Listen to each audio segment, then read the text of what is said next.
Ravite Wellness Center, one-stop permanent solution for chronic diseases with integrated treatment. ఒక chartered అకౌంటెంట్కి ఎందుకు అన్నీ వదులుకొని సినిమానే ఒక ప్రపంచంగా మార్చుకోవాల్సి వచ్చింది? నేను సినిమా ఇండస్ట్రీకి వచ్చినప్పుడు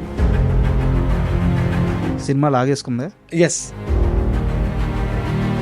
ఒక లేడీస్ టైలర్ మాత్రమే మీ సినిమాల్లో ఇది నా భావజాలానికి లేకుంటే నా వ్యక్తిత్వానికి లేదా నా ఆలోచన తీరుకి కొంచెం విరుద్ధంగా ఉంది ఈ కథ, నేను ఎటుపోతున్నాను అనే ఆలోచన ఎప్పుడన్నా వచ్చిందా? కొంచెం టిక్లింగ్ కామెడీగా ఉన్నది, ఒక రెండు సబ్జెక్టులు అనుకున్నా. సార్, అంత హార్ష్గా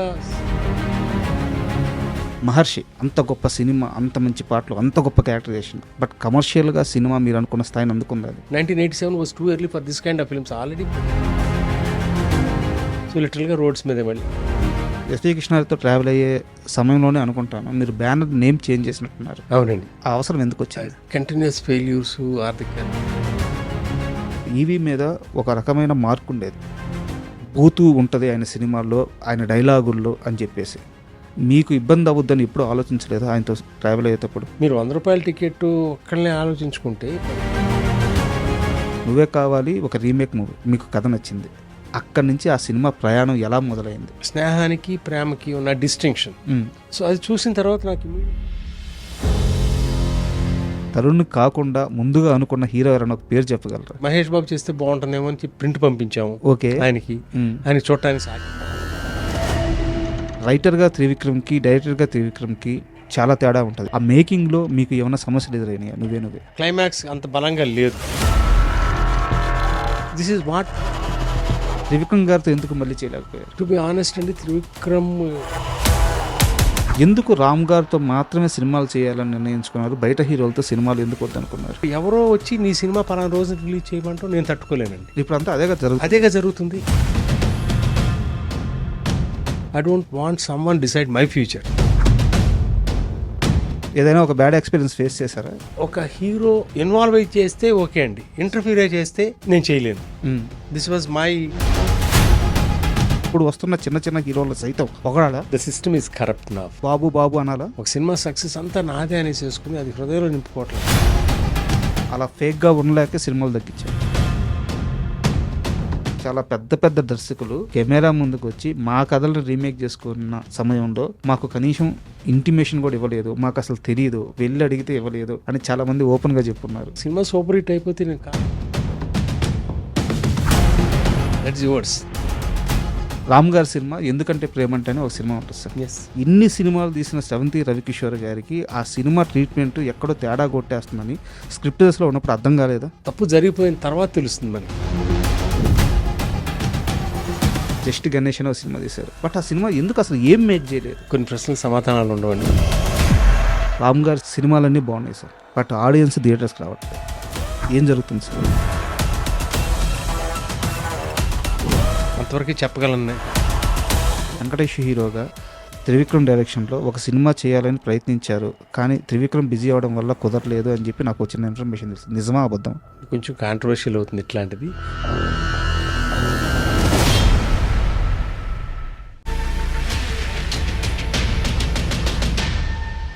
hi, welcome to my show. ఈరోజు మనతో ఉన్న గెస్ట్ శ్రవంతి రవికిషోర్ గారు. ఇంత సింపుల్గా ఎందుకు చెప్పానంటే ఆయనకు కానీ ఆయన సినిమాలకు కానీ అసలు పరిచయ వాక్యాలు అవసరం లేదు. అంటే ఆయన సినిమాలు ఎలాంటివంటే తొలి ప్రేమలో పరిచయం అయ్యే ఒక ఆడపిల్ల లాంటివి అనమాట. ఆ ఆడపిల్లని మర్చిపోలేము, ఆయన చేసిన సినిమాలని మర్చిపోలేము. ఎప్పుడైనా ఒకసారి మళ్ళీ మళ్ళీ వాటిని చూసుకొని ఆ జ్ఞాపకాలను నెమరు వేసుకుంటూనే ఉంటాము. ఆయన సినీ జర్నీ చాలా పెద్దది. ఈరోజు మనతో శ్రవంతి రవికిషోర్ గారు ఉన్నారు. ఆయన అడిగి అన్ని విషయాలు తెలుసుకుందాం. హాయ్ సార్, నమస్తే. నమస్తే అండి. ఒక చార్టర్డ్ అకౌంటెంట్కి సినిమాలతో ఏం పని? సినిమాలతో ఏం పని మీన్స్ అంటే ఆ సినిమా మీద ప్రేమ ఎలా పుట్టింది? ఎందుకు అన్నీ వదులుకొని సినిమానే ఒక ప్రపంచంగా మార్చుకోవాల్సి వచ్చింది? నేను సినిమా ఇండస్ట్రీకి వచ్చినప్పుడు అన్నీ వదులుకుని వస్తున్నాను అనుకోలేదండి. వ్యాపారంలో ఒక భాగం అనుకున్నాను. స్నేహితులకు బాగా ఇష్టంగా ఉండే సినిమా తీయాలని. సో నేను అంతకుముందు ఇన్సూరెన్స్ కంపెనీలో అడ్మినిస్ట్రేటివ్ ఆఫీసర్గా వర్క్ చేశాను. ఆ తర్వాత ప్రాక్టీస్ చేసిన. సో వాళ్ళకి ఏంటంటే కిషోర్ గారు అయితే కనుక సరిగ్గా గైడ్ చేయగలడు, అడ్మినిస్ట్రేట్ చేయగలడు, సినిమా లెక్కల వరకే అది అన్నట్టుగానే. So the 3 of us went. నేను, కోవిలమూడి సాయిబాబు గారు, తమ్ముడు సత్యం అనే ముగ్గురు కూడా చెన్నై వెళ్ళటం, అక్కడి నుంచి వంశీ గారితో స్టార్ట్ చేయడం సినిమా. ఈ ప్రాసెస్లో సినిమా అయ్యేటప్పటికి నాకు పరిచయాలు ఎవరితో? వంశీ, ఒక అద్భుతమైన విజన్ ఉన్న అవును దర్శకుడు సీతారామ శాస్త్రి గారు. సో సాహిత్యంలో ఆయన అప్పుడు వేటూరి గారు, సీతారామ శాస్త్రి గారు, అట్లాగే తనికేళ్ల భరణి, జంధ్యాల గారు, Tanikella Bharani garu, Ilaiyaraaja garu, he was on the top. అట్లాగే very good cameraman Hari Anumolu. So వీళ్ళందరితో సాంగత్యం. వేమూరి సత్యనారాయణ గారిని మాకు మెంటార్గా.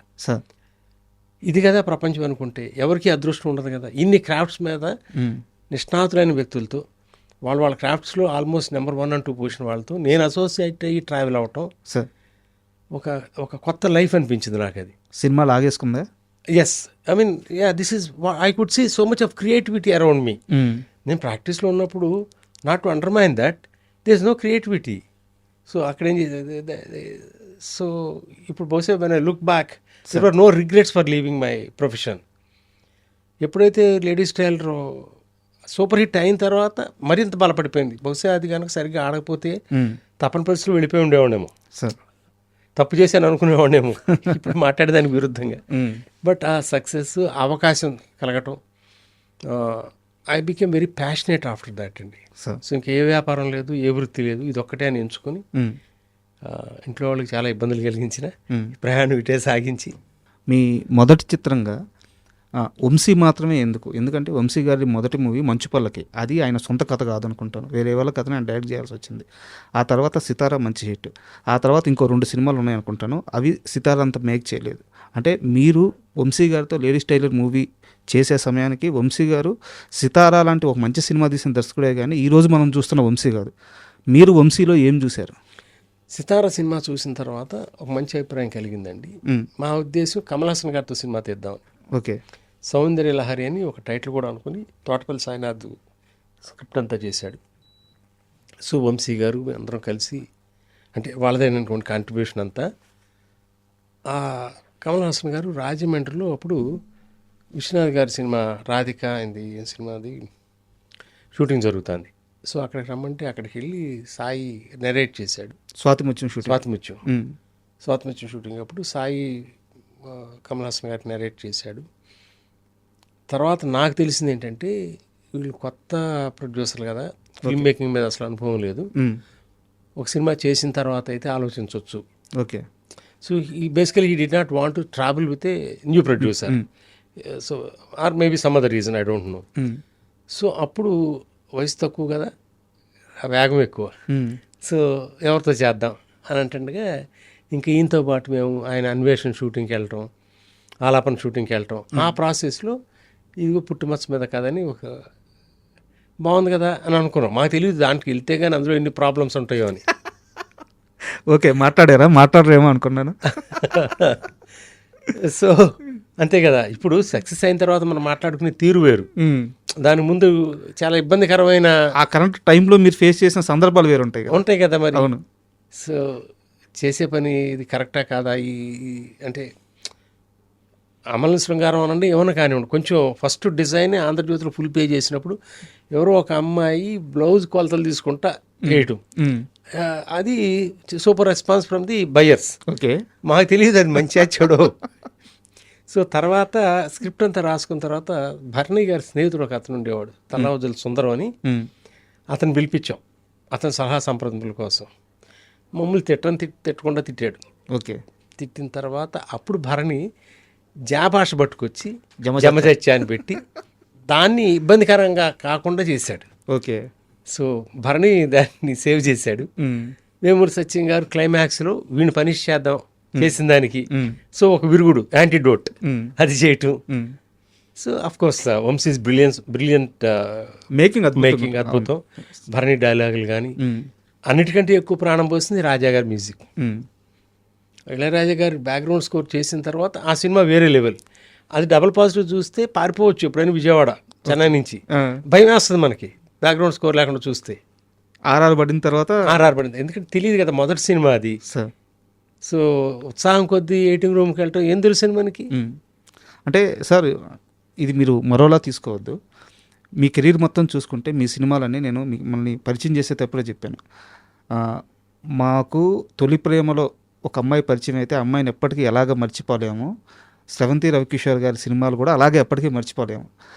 అంటే అంత క్లీన్గా కూడా ఉంటాయి సినిమాలన్నీ. ఒక్క లేడీస్ టైలర్ మాత్రమే మీ సినిమాల్లో ఇలాంటి ఒక ముద్ర వేసుకున్న సినిమా తీసినప్పుడు ఇది నా భావజాలానికి, ఎందుకంటే మీరు ఫస్ట్ నుంచి చాలా ఎక్కువ పుస్తకాలు చదివేవాళ్ళు, గొప్ప గొప్ప రచయితలతో మీకు అనుబంధం ఉంది, మీరు అక్కడికి వెళ్ళక ముందే ఇది నా భావజాలానికి లేకుంటే నా వ్యక్తిత్వానికి లేదా నా ఆలోచన తీరుకి కొంచెం విరుద్ధంగా ఉంది ఈ కథ, నేను ఎటుపోతున్నాను అనే ఆలోచన ఎప్పుడన్నా వచ్చిందా? అప్పటికి అంత ఆలోచన లేదండి. ఓకే. మొట్టమొదటి సినిమా ఎంటర్టైన్మెంట్ ఒక్కటే ఆలోచించుకున్నాం మేము. తనకేళ్ల భరణి గారు, నేను, తమ్ముడు సత్యం, సాయిబాబు గారు, మేము నలుగురు అరకులో అప్పుడు ఆలాపన షూటింగ్ జరుగుతుండగా డార్మిటరీ ఉండేది రైల్వే స్టేషన్లో. సార్ ఒక్కొక్క బెడ్కి ₹6 అండి. అందులో 6 బెడ్లు ఉంటే ₹36 బుక్ చేసేసుకున్నాం. 3 రోజులు ₹180 గడితే ఆ స్క్రిప్ట్ పూర్తి అయిపోయింది. భరణి రాయడం విపరీతమైన కామెడీ, ఇంకా మంచి చెడులు తర్కించుకోవటాలు లేవు. ఆయన సీన్లు చెప్పటం, మేము పడి దొరికి నవ్వటం. సో ఈ తర్కం ఇవన్నీ అన్నది చూసారా, అది వేటూరు మన వేమూరు సత్యనారాయణ గారు, తల్లావజుల సుందరం వీళ్ళందరూ వచ్చి అందులో ఉన్న లోటుపాట్లు దానికి how do we cover it up.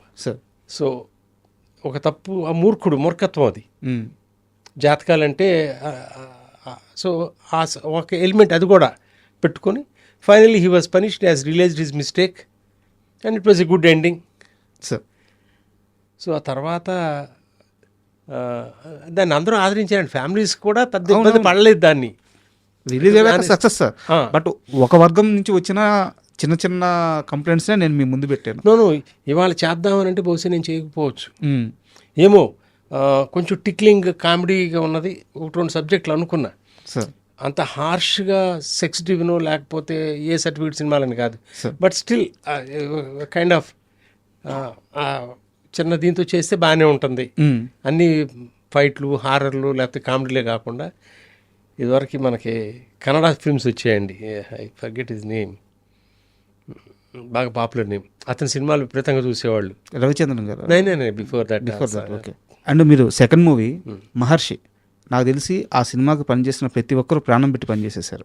ఆ సాంగ్స్ కానీ ఇప్పటికీ ఆ మహర్షి సాంగ్స్ రాని పాట ఇప్పటికీ ఏ ఇల్లు ఉండదన్నమాట. ఆ పాట వినని ఇల్లు ఉండదు. అంత గొప్ప సినిమా, అంత మంచి పాటలు, అంత గొప్ప క్యారెక్టరైజేషన్. బట్ కమర్షియల్గా సినిమా మీరు అనుకున్న స్థాయిని అందుకుంది అది. అది బాగా ఎర్లీగా చేసిన సినిమా అండి. ఇది 1987లో చేసాము sir. Plus Vamshi taking, making అవన్నీ కూడా ఒక మ్యాథమెటిక్స్ లాగా ఉంటుంది సార్ అప్పటికి. సో చాలా అడ్వాన్స్డ్గా చేసిన సినిమా కాబట్టి ఆ రోజుకి ప్రేక్షకులు ఆదరించలేదండి. పెట్టిన డబ్బులు చాలా డబ్బులు పోయినాయి ఆల్మోస్ట్. మళ్ళీ సో ఇది చాలా వాటి కాల్ జెయింట్ వీల్ లాంటి జర్నీ అనండి. ఒకసారి పైకి వెళ్ళి లేడీస్ టైలర్ అప్పుడు నేను పైన ఉన్నాను అనుకున్నాడు, మహర్షి రాగానే దేంటి కిందకు వచ్చాము పాతాళానికి అనుకునేది. బట్ ఎప్పుడు బాధపడలా ఈ సినిమా చేసాము ఎందుకని. They were all great films, they are remembered forever. అట్లాంటి మెటీరియల్తోనే డర్ అనే cinema, what is that, Shahrukh Khan ఒక సినిమా చేశాడు, మీకు గుర్తుందో లేదు, డర్రేన్ అనుకుంటా. ఓకే, అంత ఐడియా లేదు. ఆ తర్వాత ఇంకో ఫిల్మ్ కూడా వచ్చింది. అంటే మనం ప్రజెంటేషన్లో ఏదో లోపం చేసాం అక్కడ. ఓకే, సబ్జెక్ట్ తప్పు కాదు. At the same time we done it too early. 1987 was too early for this kind of films. Already పెళ్ళి అయిపోయిన ఒక అమ్మాయి వెనకాల ప్రేమించిన వాడు తిరగటం అనేది అప్పటికి మనసులో ఓకే అనుకున్నా, బయటకు వచ్చేటప్పటికి ఇదేంటి అదో పని, సొసైటీ కూడా యాక్సెప్ట్ చేసే పొజిషన్. అవును, కానీ పాటలు చాలా అద్భుతంగా ఉంటాయి సార్.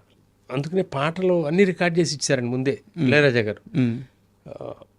ఆ పాటలు వాటికి జస్టిస్ చేయాలి అని సినిమాకి బడ్జెట్ అనే గేట్లు ఎత్తేసాం. ముందు 17-18 లక్షలు అనుకున్నాం, ఆ రోజుల్లో లక్షలే. ఫైనల్గా ఆల్మోస్ట్ 35 lakhs అంత అయిపోయింది. That was huge huge huge money those days. అందులో 25 లక్షల రూపాయలు పోయినాయి, 9 లక్షల రూపాయలు అంత రికవర్ వచ్చింది. సో లిటరల్గా రోడ్స్ మీదే మళ్ళీ. సార్ అంటే ఇప్పుడు మీరే చెప్పారు సార్, అంటే నేను స్టెప్ వైజ్ వెళ్తున్నాను sir. Me please as you. మహర్షికి లాస్ వచ్చిందని చెప్పి మీరే చెప్పారు.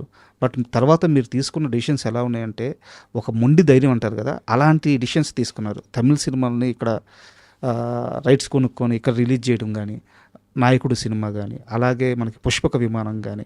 నిజానికి పుష్పక విమానం అనేది ఒక ప్రయోగం. నాయకుడు అనే సినిమా కమర్షియల్గా అక్కడ ఓకే, కానీ కమల్ హాసన్ గారి మాస్ ఇమేజ్ తమిళతో పోల్చుకుంటే ఇక్కడ తక్కువ. ఇవన్నీ నాకు ఒక మొండి నిర్ణయాలలాగా, మొండి ధైర్యంలాగా కనిపిస్తున్నాయి. ఆ సమయంలో మీ మైండ్ సెట్ ఎలా ఉండింది? యాక్చువల్గా మహర్షి రిలీజ్ ముందే జరిగిందండి ఇవన్నీ. ఓకే. సో లేడీస్ టైలర్ సక్సెస్తో ఆ కాన్ఫిడెన్స్ లెవెల్స్ వేరు. నాయకుడు మణిరత్నం గారి సినిమా ఏంటి అంత ముందు చేసింది, మౌనగీత్, మౌన రాగం, ఇట్స్ వండర్ఫుల్ ఫిలిం. సో ఆ ఆల్బమ్ కూడా చూడటం జరిగింది నేను, నాయకన్ తమిళ్ది. సో ఇంకా రెండో ఒక ఆలోచన లేదు, పుష్పక విమానం ఏదో ఇంట్రెస్టింగ్గా అనిపించింది. As you said we have taken those bold steps. Maharshi కూడా అంతే, చాలా ధైర్యంగానే చేసాం. తర్వాత కదా మీరు అన్నట్టు 2 సినిమాలు సక్సెస్ అయినాయి, ఈ సినిమా పోయింది. అందులో వచ్చిన దానికంటే ఎక్కువ ఇది పట్టుకుపోయింది. సో మనం ఏ సినిమాని ఇట్లా ప్రయోగంగా చేయాలంటే you need the financial strength as well. So మీకు అప్పుడు తమిళ సినిమాలు ఇక్కడ రిలీజ్ చేయడం అనేది ఎంతవరకు ప్లస్ అయింది సార్ మీ కెరీర్కి? అప్పుడు ఆ రోజుల్లో అసలు తమిళ సినిమా లాగా ఏమంటే పుష్పకుమారం ఏ భాష అనేది చెప్పలేరు కదా మీరు. అవును, తమిళ కాదు, కన్నడ కాదు, ఇంకో భాష కాదు, దానికి భాష లేదు. అవును. నాయకన్ అనేది చాలా కేర్ తీసుకుని చాలా చక్కగా డబ్ చేసిన సినిమా అండి అది. పర్టికులర్గా ఎందుకంటే అంతకుముందు దాకా రాజశ్రీ గారు డబ్బింగ్ చేసి ఆయనే పాటలు రాసేవారు అన్నిటికి. సో కొంచెం ఆ తమిళ డబ్బింగ్ ఇది అనిపించేది. అది అట్లా అనిపించకూడదని ఏం చేశారంటే వెన్నెలకంటి గారు ఒక పాట రాశారు మహర్షిలో, మాటారాని మౌనం. ఇది you know how popular it is. So ఆయన దగ్గర ఉన్న ఇది గమనించి నాయకుడు సినిమా తీసుకెళ్ళాడు, డబుల్ పాజిటివ్, ఇంకా రిలీజ్కి ముందే. ఆయనకు అర్థం కాలేదు, నాకు ఈ సినిమా చూపిస్తున్నాడు ఏంటని. వచ్చిన తర్వాత దీన్ని మీరు పాటలు రాయాలన్నారు. సార్ తెలుగు పాటలు కాదు కదా సార్, లేదు మీరు రాయగలరు అని రాజశ్రీ గారితో ఆయన పర్మిషన్ తీసుకుని ఈ 3 పాటలు వెన్నెలకంటి గారు రాస్తారండి. సో అప్పుడు ఆయన రాసిన పాటలతో ఆయన డబ్బింగ్ రచయితగా స్థిరపడటం జరిగింది. ఎందుకు చెప్తున్నానంటే ఇది నాయకుడు will not feel it's dubbed film when it comes to songs. అది ఆడియన్స్గా మాకు ఓకే సార్, బట్ డబ్బులు పెట్టిన మీకు ఆ ధైర్యం ఉండాలి కదా. నేను ఫస్ట్ లేడీస్ స్టైల్ తర్వాత ధైర్యం కొదవేముంది కదా. ఆ సినిమా సక్సెస్ అయినప్పుడు ఆ ధైర్యంతోనే తప్పు చేసింది. మహర్షిలో రాంగ్ కాస్టింగ్ చేసాం. అంటే ఇంకా బెటర్ ఆపర్చునిటీస్ ఉన్నాయి. Maybe that could be one of the reasons. Wrong casting అంటే major reason, too advanced and ఆ ఫిల్మ్. అండ్ మీ కెరీర్ మొత్తం ఒకసారి చూస్తే సార్, మీరు ఒక్కొక్క ఫేజ్తో ఒక్కొక్క డైరెక్టర్తో ట్రావెల్ అయి ఉన్నారు. ముందు ఇప్పుడు మనం మాట్లాడుకున్నట్టు వంశీ గారితో ఒక ట్రావెల్ అయిపోయిన తర్వాత మీరు వెంబడే ఎస్వి కృష్ణారెడ్డి గారితో ఒక ట్రావెల్ చేశారు. ఎస్వి కృష్ణారెడ్డి గారితో కూడా మీ సినిమాలోని అన్ని పాటలు సూపర్ హిట్ ఉంటాయి అన్నమాట. సో ఎస్వి కృష్ణారెడ్డి గారితో ఆ పరిచయం కానీ ఆ ప్రయాణం కానీ ఎలా సాగింది? ఎస్వి కృష్ణారెడ్డి గారు చెన్నైలో ఉండగా ఆయన మనీషా ఇది వీడియోస్ అన్నీ ఉండేయండి సార్. సో వీడియో రైట్స్ కొనడానికి ఈ సందర్భంగా కలిసేవాడు.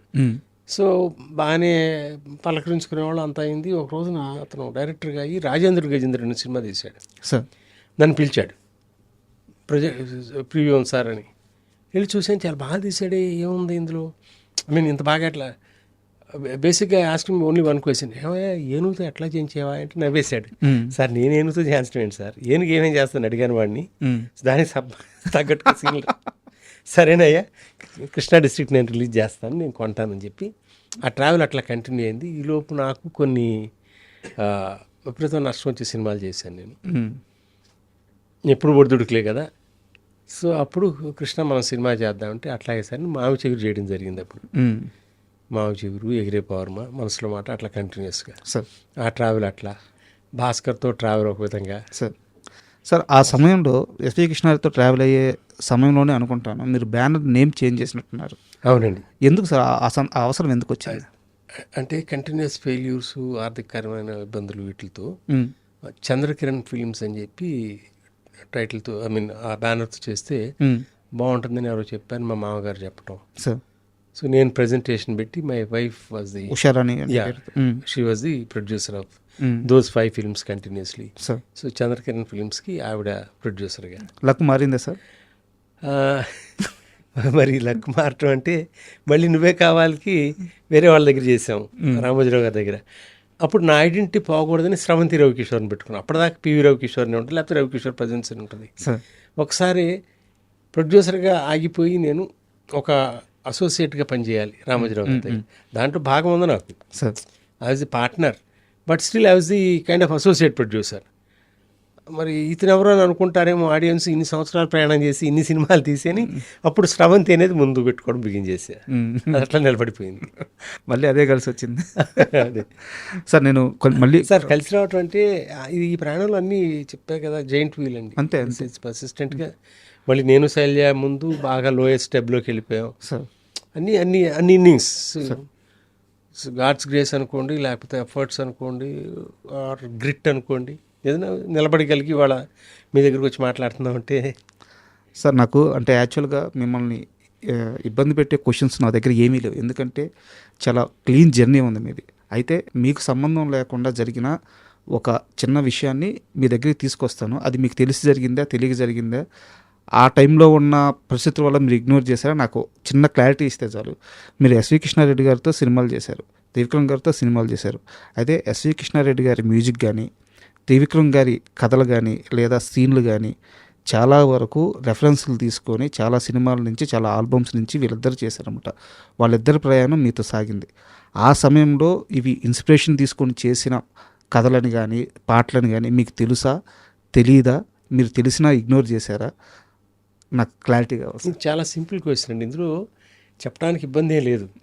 ఇదివరకు విపరీతంగా పుస్తకాలు చదివేవాళ్ళం కదా, ఆ పుస్తకాల్లో ఈ క్యారెక్టరైజేషన్ బాగుంది, లేకపోతే ఈ అమ్మాయి మాటలు బాగుంది. మీనా సినిమానే ఉంది, మీనా నవల సూచించడానికి.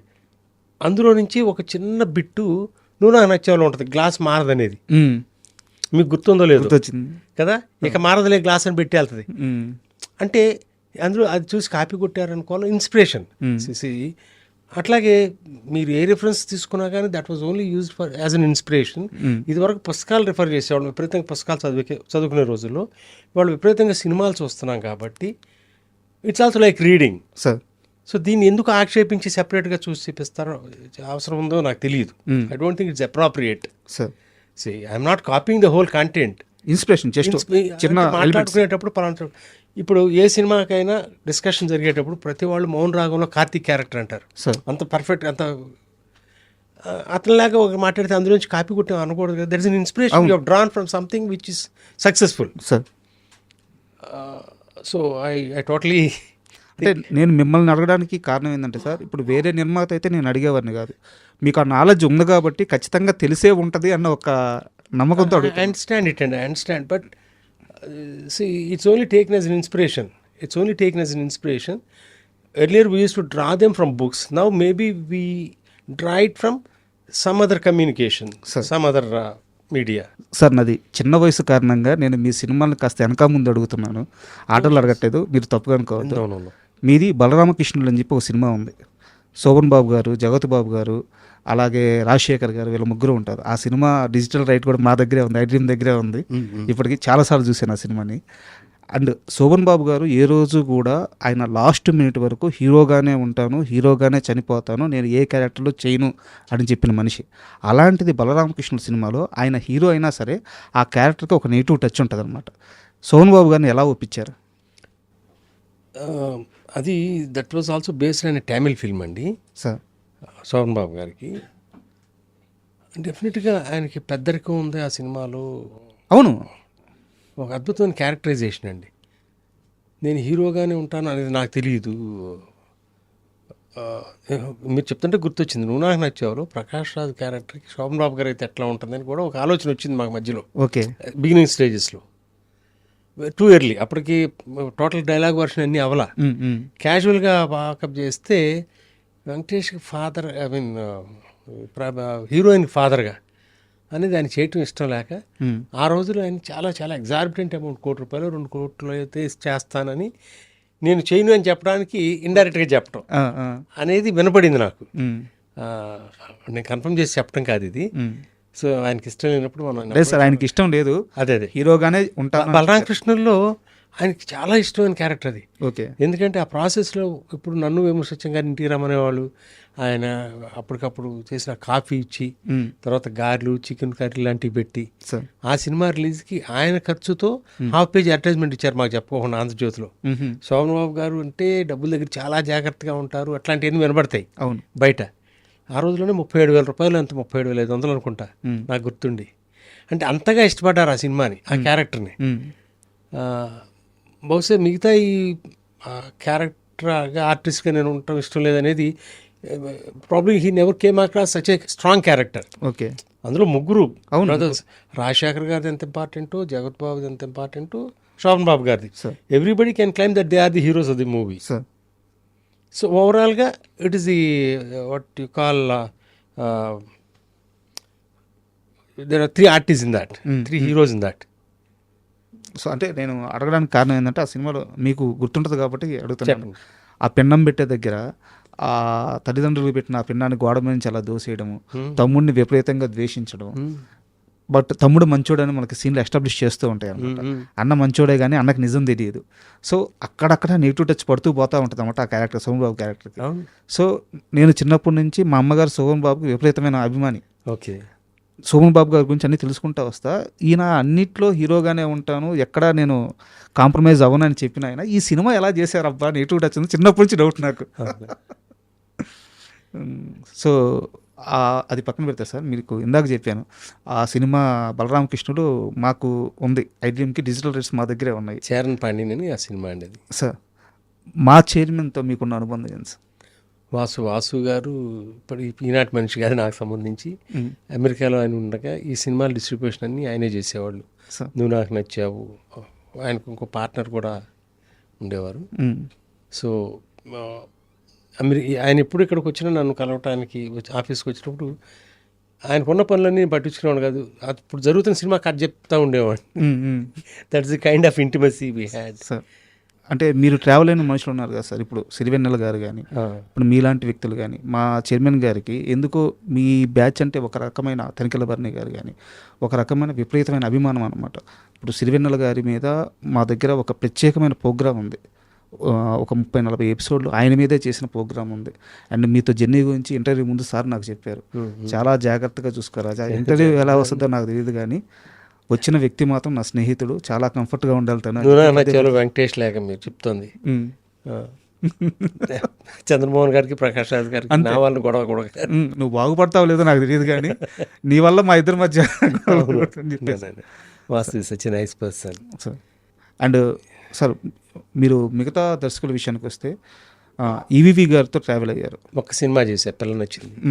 ఈవీవి గారితో ట్రావెల్ అయినప్పుడు అంటే ఈవీవి గారు మంచిగా కామెడీ రాస్తారు, చేస్తారు, కామెడీ పరంగా ఎంతో, బట్ ఈవీ మీద ఒక రకమైన మార్క్ ఉండేది, కొంచెం బూతూ ఉంటుంది ఆయన సినిమాల్లో, ఆయన డైలాగుల్లో అని చెప్పేసి. అది మీకు ఇబ్బంది అవ్వద్దని ఎప్పుడు ఆలోచించలేదు ఆయనతో ట్రావెల్ అయ్యేటప్పుడు? పిల్ల నచ్చిందిలో అట్లాంటి సమస్య రాలేదు నాకు తెలిసి. అట్లాంటి అవును అది కొంచెం పెట్టే తప్పు లేదండి. We have to క్యాటర్ for all sections of audience. మీరు 100 రూపాయల టికెట్ ఒక్కళ్ళనే ఆలోచించుకుంటే 10 రూపాయల టికెట్ వాళ్ళని కూడా చూడాలి కదా మనం. సో వాళ్ళకి కావాల్సింది కూడా ఎంతో కొంత, అవును, అంటే మరీ అసభ్యంగానే కాకుండా హద్దు మేరకోకుండా చేస్తే తప్పు లేదండి. సో ఈ Satyanarayana was a good friend of mind. Who use to travel well and బహుశా ఉంటే మరిన్ని సినిమాలు చేయగలిగి ఉండేవాడు ఆయనతో. ఆయన కూడా తొందరగానే పాపం. యా. అండ్ ఈవీవి గారి విషయానికి వస్తే సార్, వాళ్ళ ఇద్దరు పిల్లలతో మీరు ఎప్పుడు సినిమాలు చేయాలని కానీ లేకుంటే ఆ ట్రావెల్ అవ్వాలని ఎప్పుడు ప్రయత్నించలేదా? అట్లా స్పెసిఫిక్గా ఒక ఆర్టిస్ట్తో చేయాలని ఇదివరకు ఎప్పుడు అనుకునేవాడు కదా. రామ్తో స్టార్ట్ చేసిన తర్వాత రామ్తోనే చేశాను. అంతకుముందు ఇప్పుడు రామ్తో చేసినప్పుడైనా కానీ ముందు కథ ఏంటని డిసైడ్ చేసుకుని దీనికి ఎవరైతే బాగుంటారు డైరెక్టరు, ఆర్టిస్టులు ఎవరైతే బాగుంటారు అట్లా అప్రోచ్ చేయమండి. ఇప్పుడు నువ్వు నాకు నచ్చే గురించి మాట్లాడుకుంటున్నావు, ముందు ఈ ఒక్క విషయంలో త్రివిక్రమ్ భాస్కర్తో ట్రావెల్ అవ్వాలి. అది వెంకటేష్ అవుతారా, ఇంకొకళ్ళు అవుతారు అప్పటికి లేదు, నువ్వే కావాలి ముందు తీసుకున్నారని మేము ముగ్గురం కలిసి పనిచేయటం. అట్లాగే నేను ఒక సినిమా 93లో ఒక సినిమా చేసిన తర్వాత నిర్ణయించుకుంది, ఇంకెప్పుడు హీరోల దగ్గరికి వెళ్ళి వాళ్ళకి నచ్చిన కథ చేయడం కాదు, ముందు నీకు నచ్చిన కథతో వాళ్ళ దగ్గరికి వెళ్ళు, వాళ్ళకి ఇష్టమైతే చెయ్యి. ఏదైనా ఒక బ్యాడ్ ఎక్స్పీరియన్స్ ఫేస్ చేశారా? There was certain bad experience. Because ఒక హీరో ఇట్లా మార్పులు చేయమనంటే తన క్యారెక్టర్కి సంబంధించి తన ఒక్కనే చూసుకుంటాడు. నా బాధ్యత అందరు ఆడియన్స్ని చూసుకోవాలి. I have to think of the whole film. So అట్లా కొన్ని పొరపాట్లు చేశాను అనిపించింది అంతకుముందు గతంలో. ఓకే. సో హీరో కోసమే నేను మార్చాను, అది తప్పు చేశాను కదా, అట్లా చేయకూడదు కదా. సో అప్పటి నుంచి నేను తీసుకున్న నిర్ణయం కథ ప్రకారం దీనికి ఎవరైతే డైరెక్టర్ బాగుంటాడు, ఎవరైతే ఆర్టిస్టులు బాగుంటారు, ఇందులో మార్పులు చేర్పులు ఇన్వాల్వ్ అయి చేస్తే ఓకే అండి, ఇంటర్ఫీర్ అయి చేస్తే నేను చేయలేను. This was my journey, this has been my journey sir. And ఇప్పుడు మీరు ఇందాక ఇంటర్వ్యూలో ఒక మాట అన్నారు సార్, సక్సెస్ల గురించి ఎక్కువ మాట్లాడుకుంటాము, సక్సెస్ కాని సినిమాల గురించి తక్కువ మాట్లాడుకుంటామని. ఇప్పుడు మన ఇంటర్వ్యూలో సెగ్మెంట్ వచ్చేసి ఆ సక్సెస్ మూవీస్ గురించే. నువ్వే కావాలి దగ్గర నుంచి స్టార్ట్ చేస్తాను సార్ నేను. నువ్వే కావాలి ఒక రీమేక్ మూవీ, మీరు కథ చూశారు, మీరు సినిమా చూసుకున్నారు, మీకు కథ నచ్చింది. అక్కడి నుంచి ఆ సినిమా ప్రయాణం ఎలా మొదలైంది, ఎవరెవరు ఎలా వచ్చి చేరారు, నాకు కాస్త డీటెయిల్గా కావాలి సార్. నువ్వే కావాలి అనేది దాంట్లో పాయింట్ నచ్చిందండి, స్నేహానికి ప్రేమకి ఉన్న డిస్టింక్షన్. సో అది చూసిన తర్వాత నాకు ఇమీడియట్గా దీనికి న్యాయం చేయగలిగిన వ్యక్తి విజయ్ భాస్కర్ అనిపించింది. అసలు వేరే ఎవరు మైండ్లో లేరు నాకు.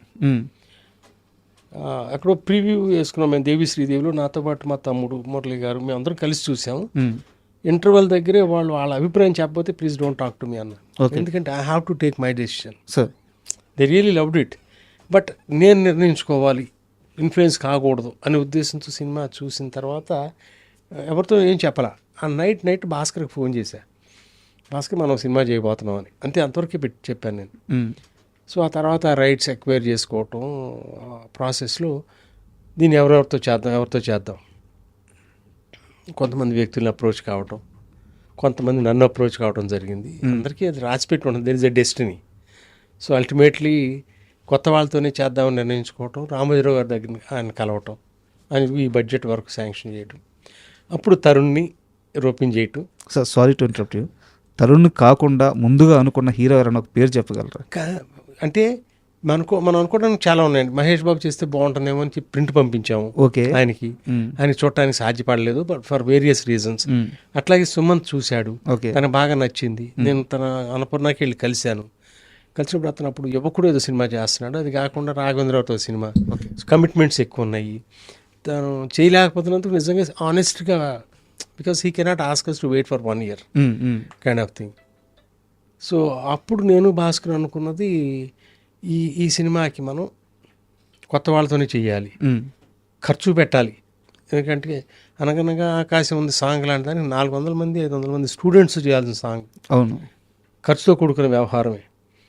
అప్పుడు నేను రామోజీరావు గారిని అప్రోచ్ అయ్యి చేయటం, ఇట్లా ఒక్కొక్కళ్ళు రావటం. ఫస్ట్ త్రివిక్రమ్ లేడండి, ఇంకొక రైటర్ నాకు కంటిన్యూస్గా రాసేవాడు, ఓకే, పేర్లు ఇప్పుడు అనవసరం. భాస్కర్ అప్పుడు ఏమంటే నేను ఒక ప్రాజెక్ట్ కోసం ఒక అతనితో ట్రావెల్ చేశానంటే ఇతని పేరు చెప్పాడు, త్రివిక్రమ్ పేరు, అంతకుముందు పరిచయం ఉంది. స్వయంవరం అప్పుడు వాళ్ళిద్దరు ట్రావెల్ చేసింది కాదు, వాళ్ళిద్దరిని నేను కలిసింది ఫిల్మ్ ఫెస్టివల్ అని చెప్పాను 99లో. సార్ ఒక ఫిల్మ్ ఫెస్టివల్లో కలిసాం, అప్పుడు పిల్ల నచ్చింది షూటింగ్ జరుగుతున్నప్పుడు. సో అతను భీమవరంలో ఉన్నాడంటే ఇమీడియట్గా అతను కాల్ చేసి చెన్నైలో జరిగింది త్రివిక్రమ్ రావటం, వాళ్ళిద్దరూ కలిసి వేరే సినిమాకి అని చెప్పి ఒక స్క్రిప్ట్ రాసుకున్నారు. అందులో కొన్ని సీన్లు చెప్పాడు. చెప్తే ఇంక దేనికి అసలు నేను మామూలుగా స్క్రిప్ట్ రైటింగ్ అప్పుడు ట్రావెల్ అవుదాం అనుకున్న వాడిని మీరిద్దరు రాసేసి చివరిలో చెప్పండి నాకు నరేషన్, అదంత కాన్ఫిడెన్స్ వచ్చింది. సింక్ అయింది మీకు? You go head, I know మెతుకు పట్టుకుంటే చాలు కదా, that's it, this is what is needed for this kind of film అన్న తర్వాత మేము ముగ్గురం టీం అయిపోయాం. ఇక ఎక్కడి నుంచి who else to be on the board. So ఒక్కొక్కరిని తీసుకుంటా అట్లా జరిగిందండి ఆ సినిమా. సార్ మొన్న మీరు త్రివిక్రమ్ గారు మాట్లాడుకుంటున్న వీడియోలో చూశాను, అక్కడ కొన్ని విషయాలు మీరు చెప్పనట్టు చెప్పి వదిలేశారు. తరుణ్ గారి అక్కడ ఫారెన్లో చేసిన పూజ ఏంటి, అసలు ఏం జరిగింది, ఎంత ఫైన్ కట్టారు, ఏం జరిగింది చెప్పి? ఏం లేదండి, ప్రతిరోజు తను చాలా భక్తి శ్రద్ధలతోనూ పూజ చేస్తాడు, స్నానం చేసి వచ్చి అక్కడ కూడా ఇక్కడి నుంచి తెచ్చుకుంటాడు దేవుడి బొమ్మలు ఇవన్నీ. సో ఆ రోజున షూటింగ్కి వెళ్ళాలి 7 గంటలకు 7:30కో, తను 6 గంటలకు 6:30కో అప్పుడు రెడీ అయిపోయి, I don't remember whether it was in the morning or in the evening, what ever it is, అదే హారతి ఇచ్చి అగరబత్తి గీశాడు. పైన ఫైర్ ఎక్స్టింగ్విషర్స్ ఇవి ఉంటాయి కదా, ఆ ఫైర్ అలార్మ్స్, ఈ పొగ వెళ్ళింది, ఫైర్ అలార్మ్ ఎక్కడో మోగింది, గబగబ ఫైర్ ఇంజిన్ రావటం ఫాల్స్ అలార్మ్ కింద. సో దానికి ఏదో ఫైన్ కట్టారు. ఎంత కట్టారు? ఐ డోంట్ రిమెంబర్ అండి. మేబీ అప్పుడు ఒక 500 francs ఉంటుందేమో, 10 కొంచెం పెద్ద అమౌంట్ కింద లెక్క. But you have to pay, you have to obey their rules. తర్వాత ఏమన్నారు తరుణ్ గారు ఇన్సిడెంట్ చేసి అదే చాలా స్పోర్ట్ ఆడతా పాడతా కదా చేసింది. త్రివిక్రమ్ కూడా అన్నాడు కదా, నీది చాలా కాస్ట్లీ పూజ అయిపోయింది. సార్ నువ్వే కావాలి రిలీజ్ తర్వాత సార్ నేను మాట్లాడేది పెద్ద పెద్ద స్టార్లకు కూడా అచీవ్ చేయలేని సక్సెస్ అది. అంటే 100 డేస్ సెంటర్స్ కానీ 175 సెంటర్స్ కానీ 200 డేస్ సెంటర్స్ కానీ నువ్వే కావాలి సినిమాకి చాలా ఎక్కువ ఉన్నాయి అన్నమాట కేంద్రాలు. సో అంత పెద్ద సక్సెస్ వచ్చిన తర్వాత అంత చిన్న ఏజ్లో తరుణ్ ఎలా తీసుకున్నాడు ఆ సక్సెస్ని? తరుణ్ తర్వాత కూడా తను మంచి సినిమాలు చేశాడు కదండి. నువ్వు మన వీళ్ళ సినిమా చేశాడు కదా, సురేష్ వాళ్ళదే ఒక సినిమా చేశాడు. I think did reasonable well. తర్వాత బహుశా స్క్రిప్ట్ సెలక్షన్లో పొరపాట్లు జరిగి ఉంటాయి, అందుకనే తన గ్రోత్ ఇంకా పైకి వెళ్ళకోకుండా సార్ జరిగి ఉంటుందండి. It's always important your script selection. మన చేతుల్లో ఏముండదంట, you have a destiny, that's where he has heard. Sir ఎంత కాదనుకున్న తరుణ్ మీరు తీసుకొచ్చిన హీరో, మీ చేతుల మీదుగా వచ్చిన హీరో. యాక్చువల్గా ఆయన ఏ స్థానంలో ఉంటాడు, ఏ రేంజ్కి వెళ్తారో అందరూ ఆల్రెడీ ఒక క్యాలిక్యులేషన్ వేశారు. బట్ బ్యాడ్ లక్ అది జరగలేదు. ఎప్పుడైనా మీరు ఆయన కలిసినప్పుడు మాట్లాడతారా తరుణ్ ఇలా ఏంటండి? అంటే 3 సినిమాలు చేసాం ఆల్మోస్ట్. నువ్వే కావాలి, తర్వాత నువ్వే అలా చెప్పను 3 సినిమాలు చేసాం. తర్వాత నేను నా పంతాలు ఫస్ట్ కథ, తర్వాత డైరెక్టర్, తర్వాతే తరుణ్తో చేద్దామని వెతుక్కోవాలి కథ. ఇది కూడా నేను పలానా వాళ్ళతో కథ చేద్దామని ఈ ప్రాసెస్లో రామ్తో సినిమాలు స్టార్ట్ చేశాక 2008 తర్వాత సార్ ఇంకా వేరే ఆర్టిస్ట్ గురించి నేను ఎప్పుడు ఆలోచించలేదండి. దానికి మ్యాచ్ అయ్యే కథల గురించి చూసుకోవడం. ఓకే, ఇద్దరం కలిసి పెద్దన్న గారు ఇది బాగుంటుంది తనంటే కలిసి చేయడం, అంతవరకు జరిగింది. సో తరుణ్ గురించి మీరు పర్టికులర్గా అడిగిన ప్రశ్నకి నేను సమాధానం చెప్పలేను, ఎందుకంటే తర్వాత ఇప్పుడు కూడా నా దగ్గరికి అంత డిమాండింగ్ స్క్రిప్ట్ 2008 ముందు రాలా, తనతోనే చేయాలని. 2003లో అనుకుంటా అలా చెప్పిన లాస్ట్ ఫిల్మ్. ఆ తర్వాత గౌరీ, ప్రేమంటే ఇంతే, అట్లా 2-3 సినిమాలు చేసాము. ఎప్పుడు కలిసింది లేదు బయట, ఎప్పుడు కలిసింది లేదు. మామూలుగా కలవటానికి హలో అంకుల్ అంటాడు, ఎప్పుడు ఫోన్ చేసినా. దట్స్ మన నువ్వే రిలీజ్ అప్పుడు కూడా మేము అందరం కలిసి ఒక స్టేజ్ మీద. అవును. So he has the same love for all of us, we have the same love for him. నాకు ఒక క్వశ్చన్కి సమాధానం కావాలి. త్రివిక్రమ్ గారు మీకు పరిచయం అయిన తర్వాత ఈ అబ్బాయి మామూలు రైటర్ కాదు, రాబోయే దశాబ్దాన్ని ఇంకో 2-3 దశాబ్దాలు ఇండస్ట్రీ ఇతందే అని మీకు అర్థమైన క్షణం ఒకటి ఉంటుంది కదా సార్, ఆ స్పార్క్ కనిపించిన క్షణం ఏంటి? ఆ సంఘటన ఏమన్నా గుర్తుందా? నువ్వే కావాలి షూటింగ్ జరుగుతున్నప్పుడు లొకేషన్కి వచ్చాడు ఒక రోజున. ఖాళీగా ఉన్నాము, నేను బాగా సిగరెట్లు కాల్చేవాడిని ఆ రోజులు. ఆ ఖాళీ ఏరియా ఉంటే దాసీను అట్లా వెళ్దాం కిందకని చెప్పి తిరుగుతూ ఉండగా ఒక కథ చెప్తా అన్నాడు. అట్లా తిరుగుతానే 1.5 గంట కథ చెప్పాడు. అదే నువ్వే కథ. ఓకే, సినిమా చాలా బాగుంది, ఈ సినిమాతో నువ్వు డైరెక్టర్ అంతే. సో అంతేనండి, ఇంకా తనకి ఎంత భవిష్యత్తు ఉంటుంది ఏదనేది నువ్వే కావాలి స్క్రిప్ట్ చదువుతున్నప్పుడే ఫర్ ఎవర్. ఓకే. సో నేను కోటికి ఈ సినిమా రికార్డింగ్ అప్పుడు పంపించా. ఏంటి కోటి నీ అభిప్రాయం సినిమా గురించి అంటే, భయ్యా భాస్కర్ కానీ త్రివిక్రమ్ కానీ నువ్వు పెట్టుకుని 30 సినిమాలు చేయొచ్చు, అసలు వెనక తిరిగి ఆలోచించక్కర్లా అనే మాట కోటి అన్నాడు ఆ రోజున. Okay. So all these things added అండి. అంటే అతను ఇంత దూరం వెళ్తాడు అని మనం ఏమైనా చెప్పలేము ఆ రోజున. But he's a person with a spark, he's going to be there forever అనే ఫీలింగ్ అయితే కలిగింది. సో ఆ విధంగానే నువ్వు నాకు నచ్చవుతో ట్రావెల్ అయ్యి ఆ ప్రాసెస్లోనే నువ్వేకి వెళ్ళటం, సినిమా చేయడం జరిగింది. అండ్ నువ్వే సినిమాకి ఫస్ట్ డైరెక్టర్గా ఫస్ట్ సినిమా మనకి త్రివిక్రమ్ గారి. అవునండి. సో మీరు ముందే నమ్మారు, ఇచ్చారు, అడ్వాన్స్ ఇచ్చారు, సినిమా స్టార్ట్ అయింది, అంతా బాగుంది సార్. రైటర్గా త్రివిక్రమ్కి, డైరెక్టర్గా త్రివిక్రమ్కి చాలా తేడా ఉంటుంది. ఎందుకంటే రైటింగ్లో ఆయన అప్పటిదాకా చాలా బలంగా ఉన్న వ్యక్తి, డైరెక్షన్కి వచ్చేదాకా కొత్త. ఆ మేకింగ్లో మీకు ఏమైనా సమస్యలు ఎదురైనాయా? నువ్వే అబ్సల్యూట్గా సమస్యలు ఏం లేవండి. ఒక్కటి కొంచెం మెరుగుపడేదేమో క్లైమాక్స్ విషయంగా. అన్ని సినిమాలకి ముందే క్లైమాక్స్ ఆఖరి డైలాగ్ దాకా ఉంటుంది. దీంట్లో కూడా 2-3 క్లైమాక్స్ అనుకున్నాము, దాన్ని పకడ్బందీగా ఇదే చేయబోతున్నాం అనేది అనుకోకుండా చిన్న ఒక 10%, 15% ఎక్కడో ఇది వచ్చింది. ఇంకొకటి ఏంటంటే ఆ సినిమాకి ఇబ్బంది నేను గమనించింది, ఏదైతే త్రివిక్రమ్ బలంగా రాశాడో సీన్ని అంతకంటే బలంగా శాస్త్రి గారు పాటకి సంబంధించిన పాట రాశాడు. అంటే ఏమైంది, అంతకుముందు ఆడియన్స్ చూసేసిందని మళ్ళీ పాటలో చెప్తున్నాం మనం. That has become little repetitive, that could have been avoided. So అంటే ఆ cinema we made that film to be remembered forever. So కమర్షియల్గా ఎంత చేసింది, ఎంత డబ్బులు వచ్చినాయి, దట్ నెవర్ మ్యాటర్డ్.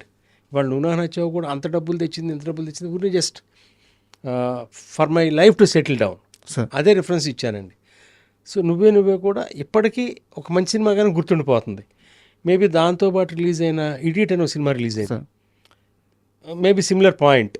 అది కమర్షియల్గా ఎక్కువ చేసిందండి. ఎందుకంటే the way it was presented by puri was to make all the audience go for it, sir కింద సెక్షన్ ఆఫ్ ఆడియన్స్ కూడా. వెరస్ దీంట్లో టచ్ ఆఫ్ క్లాస్ ఉంటుంది.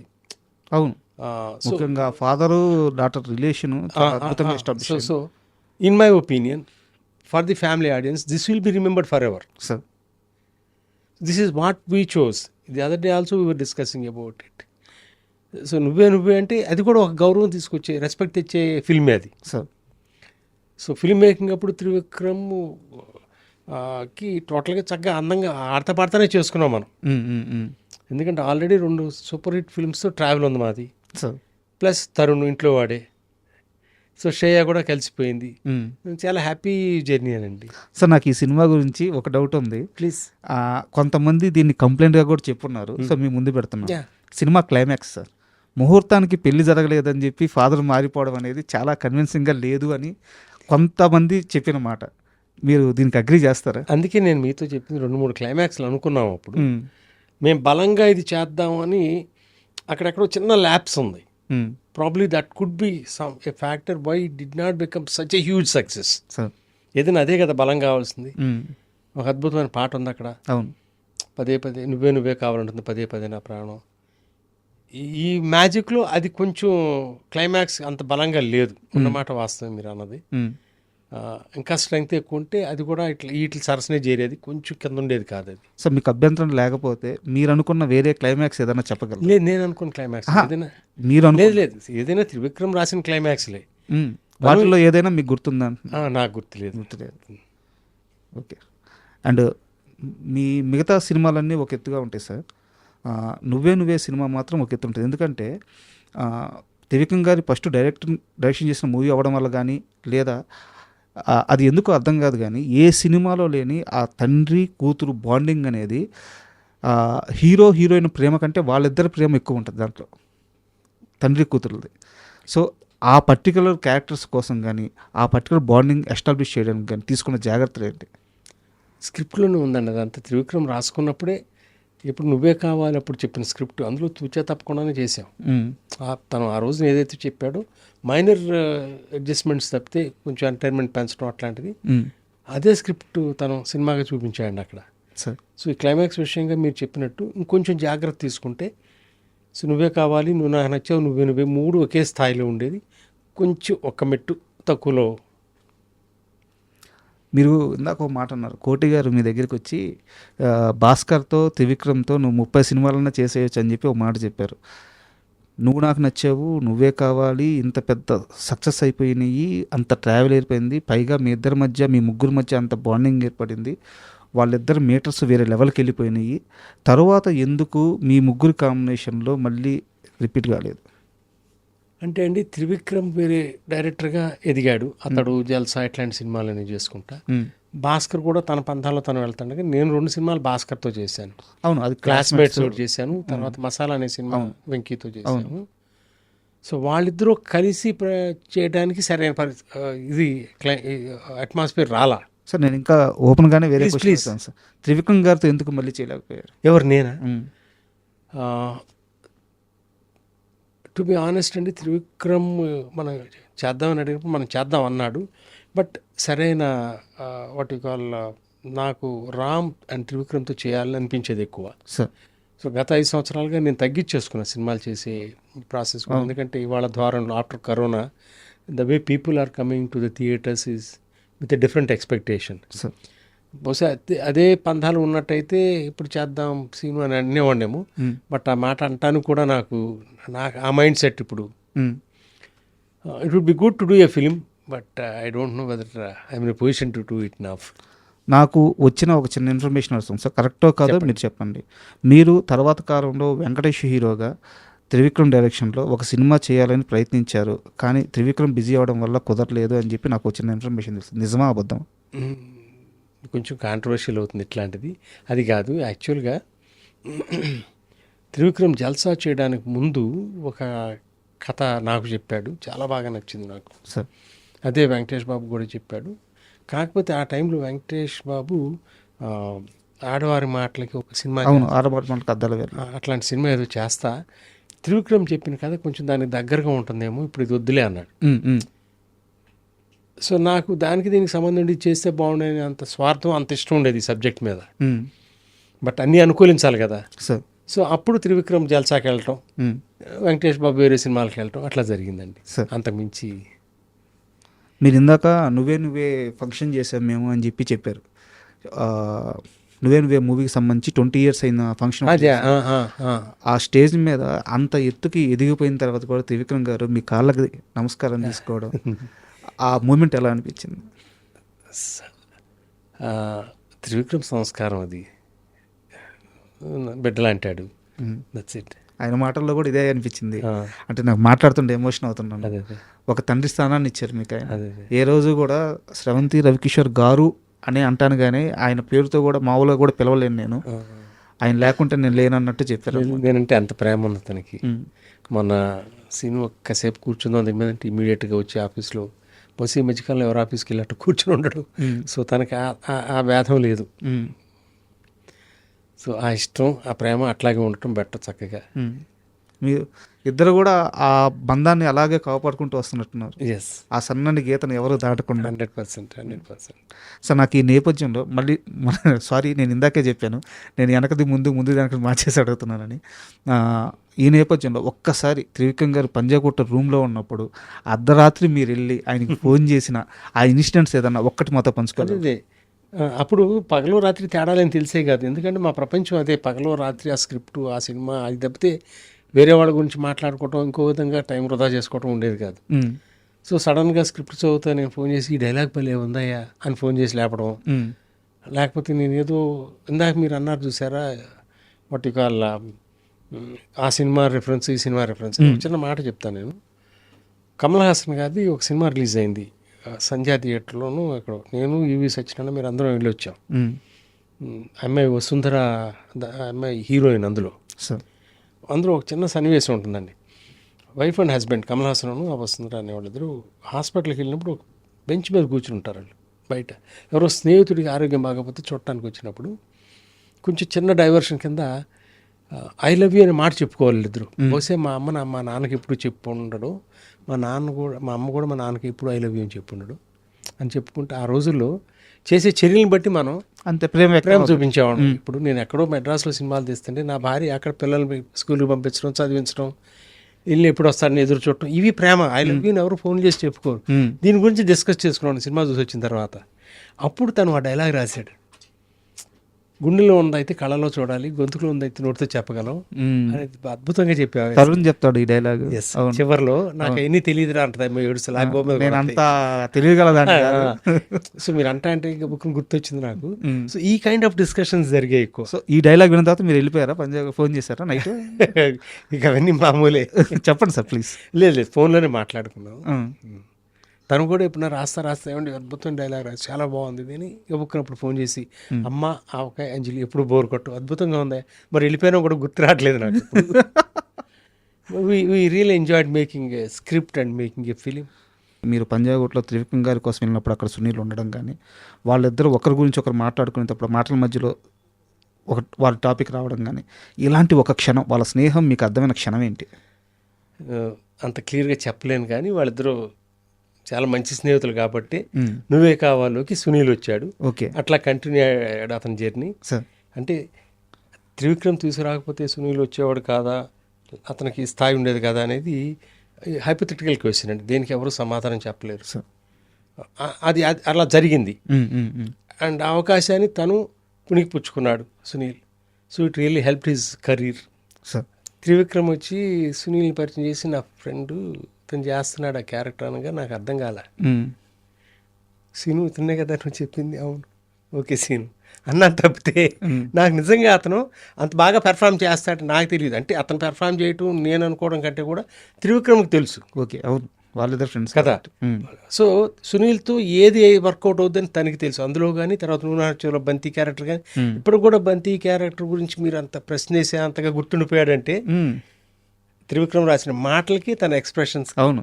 నిన్న ఎవరో కూడా అడుగుతా, అవుతారు బాబు మీరు ఎప్పటికైనా కలెక్టర్ అవుతారని అనే సీను. మ్యాజిక్ అందరూ భాగస్తులేనండి అందులో. సార్ ఎంఎస్ నారాయణ గారి దగ్గర నుంచి ఎవ్రీబడి కాంట్రిబ్యూటెడ్. అంటే లాస్ట్ 1.5 year నుంచి నేను ఇలా ఇంటర్వ్యూలు చేస్తా, సినిమా ఇండస్ట్రీని దగ్గర నుంచి చూస్తాను సార్. ఫిల్మ్ ప్రెస్ మీట్లకు వెళ్తా, సినిమా జనాల్ని, సినిమాని కాస్త దగ్గర నుంచి చూస్తాను. నా అనుభవం చాలా తక్కువే. అయితే ఇలాంటి ఒక అనుబంధం, ఇలాంటి మనుషులు, ఇలాంటి స్వచ్ఛమైన మనుషులు ఈ మధ్యకాలంలో నాకు ఎక్కడా కనిపించలేదు. నాకున్న అతి తక్కువ ఎక్స్పీరియన్స్లో చెప్తున్నాను. మీది చాలా గొప్ప ప్రయాణం. సో ఇది ఇలాగే ఉండాలని కోరుకుంటున్నాను. అండ్ మనం మళ్ళీ రామ్ గారి విషయానికి వద్దాం. 2008 రెడీ కరెక్టా సార్? అవునండి, 2008 రెడీ. అక్కడి నుంచి మీరు రామ్ గారితో మొత్తం 8 సినిమాలు చేసినట్టున్నారు. ఎందుకు రామ్ గారితో మాత్రమే సినిమాలు చేయాలని నిర్ణయించుకున్నారు? బయట హీరోలతో సినిమాలు ఎందుకు వద్దనుకున్నారు? రామ్తో ఉండే కంఫర్ట్ నాకు మిగతా వాళ్ళతో ఉంటుందో లేదో నాకు తెలియదు. ఖచ్చితంగా మీ బిడ్డ. సో ఎందుకు నేను మిగతా వాళ్ళందరినీ హీరోలాగా చూడాలి వాళ్ళ ఉన్న పరిస్థితిలో. హీరో గారు అంట. నాకు ఆ సమస్య లేదు కదా. ఇంట్లో కొట్టుకునే పెట్టుకుని నేను ఇంకొకరి చుట్టూ తిరగాల్సిన అవసరం ఉంది. తనకు సరిపడే కథ నేను ఎత్తుకుంటే సరిపోతుంది కదా. అదే ఉద్దేశం, అదే స్వార్థం. నా comfort zone. Reason why I work only with Ram. So ఇవాళ I'm not able to get in to right group. అంటే సరైన తనకు మ్యాచ్ అయ్యే సబ్జెక్టులు నేను చేయలేకపోతున్నాను. At the same time I think it's time I slow down totally. బాగా బయట పరిస్థితులు కూడా. ఇదివరకంటే ఒక సినిమా పోతే ఇంకో సినిమా చేసి రికవర్ చేసుకునే పొజిషన్ ఉండేది. ఇవాళ నేను పైకి ఎక్కుతున్న ప్రయాణం కాదు, దిగుతున్న ప్రయాణం. So I should be very cautious. I cannot slip. ఇప్పుడు కాలు జారిందంటే ఎక్కడికి వెళ్ళిపోతాం, అగాధంలోకి. వద్దు, ఆ జాగ్రత్తలు తీసుకుని చాలా దూరంగా ఉంటున్నాను నేను. సినిమా మీద ప్రేమ లేక కాదు. I cannot afford to do a mistake. నా కార్పొరేట్స్కి అయితే చేయొచ్చండి. But again the problem I have there is మన విజన్ వాళ్ళు చూడలేరు. నేను I do not call myself as a producer alone. I'm totally involve with everything. Creative టీమ్తో నేను ట్రావెల్ అవుతాను. వాళ్ళు ఎవరో వచ్చి ఈ షార్ట్ ఎక్కడ ఉండకూడదని చెప్పడం నేను సహించను. ఇందాక మీకు శాస్త్రి గారి గురించి మా ప్రయాణం గురించి అన్నామే. ఈ క్రియేటివ్ జాబ్లో అట్లాగే ఏ డైరెక్టర్ వాళ్ళు కూడా ఒప్పుకోరండి. ఎక్కువ interference, involvement is fine. So ఇప్పుడు ఎవరో వచ్చి నీ సినిమా పలానా రోజు రిలీజ్ చేయమంటూ నేను తట్టుకోలేనండి. ఇప్పుడు అంతా అదేగా జరుగుతుంది. సో ఈ పరిస్థితుల్లో ఇమ్మడలేను నేను. I don't want someone call the shots. I don't want someone decide my future. It's good. నేను వాళ్ళు కొత్తగా ప్రూవ్ చేసుకోవాల్సిన అవసరం లేదని నా భావన అండి. I'm good enough. అసలు అవసరం లేదు. I'm good. I mean I'm very content with what I have done already. చాలా ఉన్నతమైన సినిమాలు ఉన్నాయి, గొప్ప చక్కటి సినిమాలు. మీరు అన్నట్టు ఇప్పుడు సినిమా రిలీజ్ డేట్ని ఓటీటీలు నిర్ణయిస్తున్నాయి సార్, నిర్మాత చేతుల్లో లేవు. సో ఇలాంటి సమయంలో యాక్టివ్గా ఉండకూడదని మీరు కాన్షియస్గా తీసుకున్న కాల ఇది. 100% అండి. I don't want to be control by somebody. అది మంచి చూడని నేను డిసైడ్ చేసుకోవాలండి. నేను సక్సెస్ఫుల్ ఫిల్మ్స్ చేశాను, ఫెయిల్యూర్ సినిమాలు చేశాను. ఎవరిని బ్లేమ్ చేయడానికి లేదు. I have to be blamed if the film did not work. ఏ రోజున ఎవరిని తప్పు పట్టనండి. I took it in the stride. చేసుకుంటానే వెళ్ళాం మనం. సో సినిమాలు సరిగ్గా ఆడని సినిమాలు కూడా ప్రేమిస్తాం, వాటిని తప్పు పట్టం. ఇంతకుముందే అనుకున్నాం మనం. క్లాస్మేట్ సినిమా తీసుకోండి, మనసులో మాట సినిమాలు తీసుకోండి, చాలా చక్కటి సినిమాలు. అవును, వాటికి అనుకున్నంత ఆదరణ లభించలేదు. ఉన్నది ఒకటే జిందగీ చాలా మంచి సినిమా నాకు సంబంధించినంత వరకు. కమర్షియల్గా ఎంత చేసామనేది డిస్రిగార్డ్ ఆఫ్ దాట్ అండి. I'm satisfied as a maker. So that gives me satisfaction. I proudly say that it's my film. Same is case with many other films. So వేరే వాళ్ళు వచ్చి ఇన్వాల్వ్ అయ్యి ఆ కంటెంట్ చెడిపేస్తే చూస్తూ ఒప్పుకోలేరు. Maybe that's how it is now, but that's not how I was and how I will be. Sir ఇప్పుడున్న పరిస్థితుల్లో సినిమాని ఎవరితో సినిమా చేయాలి, ఎలాంటి సినిమా చేయాలి, సినిమా ఎలా ఉండాలి, సినిమాని ఎప్పుడు రిలీజ్ చేయాలి, సినిమాని ఎంత మార్కెట్ చేయాలి, ఎవ్రీథింగ్ ఓటీటీలు నిర్ణయిస్తున్నాయి. సో మీలాంటి మేకర్స్కి జీర్ణించుకోవడం కాస్త కష్టం కావచ్చు. బట్ సో దానికి ఏం చేస్తాం, దూరంగా ఉండాలి అంతే కదా. అది నేను చేస్తున్న పని ఇప్పుడు. అండ్ ఇందాక మీరు మాట్లాడుతూ రామ్ అయితే నా ఇంట్లో బిడ్డ, నాకు కంఫర్ట్ ఉంటుంది, సో నా హీరో నేను ఏమైనా చేసుకోవచ్చు అని చెప్పేసి, కంఫర్ట్గా చేసుకోవచ్చు అని చెప్పి మీరు చెప్పారు. అయితే నిజం చెప్పండి, బయట హీరోలని నిర్మాతలు, ఆషామాషి నిర్మాతలు కాదు, లేడీస్ టైలర్ తీసిన నిర్మాత మహర్షి తీసిన నిర్మాత, ఇలాంటి ఓ నిర్మాత కూడా ఇప్పుడు వస్తున్న చిన్న చిన్న హీరోలు సైతం పొగడాలా, ప్రైజ్ చేయాలా? I think that is the situation now. I don't want to blame anybody. The system is corrupt now. ఆ విధంగా అయిపోయింది ఇప్పుడు. బాబు బాబు అనాలా? The way they are demanding salaries, remunerations, ఎక్కడ వీఆర్ నాట్ గ్రౌండెడ్. మనకు తెలియట్లా, మనం ఇంత అనేసుకుంటున్నాం ఎవరి కాళ్ళకి. Most of the boys they are not able to digest the success. ఒక సినిమా సక్సెస్ అంతా నాదే అనేసేసుకుని అది హృదయంలో నింపుకోవట్లా, పైకి ఎక్కేస్తుంది. That's where the whole system is going wrong. ఎవరికి వాళ్ళు మనం కరెక్ట్ చేసుకోవాల్సిన టైం వచ్చింది ఇప్పుడు. It's right time we check where we are, what we should do. So we got wonderful artist, but they are not being guided properly, I think. అలా ఫేక్గా ఉండలేక సినిమాలు తగ్గించారు. అంటే నేను రామ్తోనే చేశాను కాబట్టి మిగతా వాళ్ళ గురించి మాట్లాడే అధికారం, అర్హత నాకు లేవు. సో రామ్కి మ్యాచ్ అయ్యే స్క్రిప్ట్ నేను చేసినప్పుడు నాన్న ఇది చేద్దామని అడుగుతాను నేను ఎప్పుడైనా. బట్ నాకు ఓపిక ఉండి దీంట్లో ఎవరి ఇన్వాల్వ్మెంట్, ఇంటర్ఫీరెన్స్ లేకోకుండా చేసుకుందాం అనుకున్నప్పుడు I will confirm only to that అండి. అండ్ రామ్ గారి విషయానికి వస్తే రెడీ మూవీ సార్, నేను ఈ మధ్య ఈరెండ్ కాబట్టి చాలా వీడియోస్ వస్తూ ఉంటాయి. ఓకే, ఆ సినిమా రికార్డులు, ఈ సినిమా రికార్డులు అని చెప్పేసి ఒక వీడియో చూశాను. మన కథలు బయట ఎక్కువ రీమేక్ అయిన సినిమాల్లో రెడీ సినిమా నాకు తెలిసి 7 భాషల్లోనో 8 భాషల్లోనో రీమేక్ అయినట్టు చెప్పారు ఆ వీడియోలో. అయి ఉండొచ్చు. సో మీకు రెడీ మూవీ రీమేక్స్ పరంగా కూడా అమౌంట్ తీసుకొచ్చిందా? అది పెద్ద రికగ్నైజబుల్ అమౌంట్ కాదండి, ఎందుకంటే నా సినిమాలకి రైటర్స్కి 50% ఇచ్చేస్తానండి నేను. హిందీ ఒక 40 లక్షలకు అంతకు అమ్మామనుకోండి, but 35-40% will be theirs. So అది పరిగణించాల్సిన పెద్ద అమౌంట్ ఏం కాదు. సినిమా రిలీజ్ అయినాక సక్సెస్ అయిన తర్వాత రీమేక్ రైట్స్ అమ్మితే ఆ డబ్బులు మళ్ళీ రైటర్స్కి ఇస్తారా? 100% అండి. మీరు మరీ అమాయకుల్లాగా ఉన్నారు. లేదు, no I did for all my films. అది వాళ్ళ కష్టం. Only remakes, dubbing is my right. చాలా పెద్ద పెద్ద దర్శకులు కెమెరా ముందుకు వచ్చి మా కథలను రీమేక్ చేసుకున్న సమయంలో మాకు కనీసం ఇంటిమేషన్ కూడా ఇవ్వలేదు, మాకు అసలు తెలియదు, వెళ్ళి అడిగితే ఇవ్వలేదు అని చాలామంది ఓపెన్గా చెప్పున్నారు. ఇదే ఇండస్ట్రీ. దాని గురించి మనం మాట్లాడుకోవడం కరెక్ట్ కాదు, మిగతా వాళ్ళ గురించి. సో అంటే మీరు డబ్బుల గురించి అన్నారు కాబట్టి టాపిక్ వచ్చింది, కానీ నేను అట్లా చేశాను ఎక్కువగా చెప్పడం గురించి చెప్పడానికి కాదు. ఇది it's everybody should get their due share. So అట్లాగే అండి, ఒక సినిమా సూపర్ హిట్ అయిపోతే నేను కారు కొనిచ్చేస్తా, ఫ్లాట్ కొనిచ్చేస్తా, ఐ నెవర్ డిడ్ దట్ అండి. It has to be earned by you. Whether it is Trivikram or Vijay Bhaskar, I never ever gave them any kind of gift. But you are worth this much now.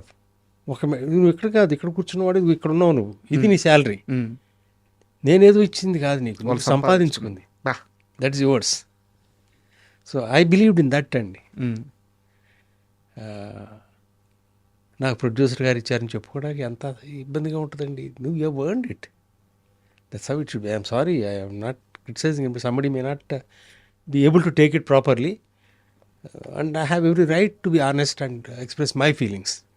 నాకు ఒకటి అర్థం కాదు sir, ఎందుకు మనుషులను ఇంత బలంగా నమ్ముతారు? ఇప్పుడు ఆ రోజు భాస్కర్ గారు కానీ, త్రివిక్రమ్ గారు కానీ, తర్వాత కోటి గారు కానీ, ఇప్పుడు అన్మోల్ హరి కానీ, అంటే వీళ్ళందరికీ మీరేదో లైఫ్ ఇచ్చారనో లేకపోతే వాళ్ళు మీకేదో సక్సెస్ ఇచ్చారనో ఇవన్నీ చెప్పట్లేదు. సీతారామ శాస్త్రి గారు కానీ, వీళ్ళందరితో ఒక బలమైన నమ్మకం, ఒక బలమైన బాండింగ్, మనిషిని చూడంగానే నమ్మాలి అని ఎందుకు అనిపిస్తుంది మీకు? మన ప్రయాణంలో తెలుస్తుంది కదండి, మనం వీళ్ళతో కలిసి ఇంకా ఎంత దూరం ప్రయాణం చేయగలం అనేది. ఎక్కడ డిస్కంఫర్ట్ వచ్చినా కానీ దిగిపోతాం.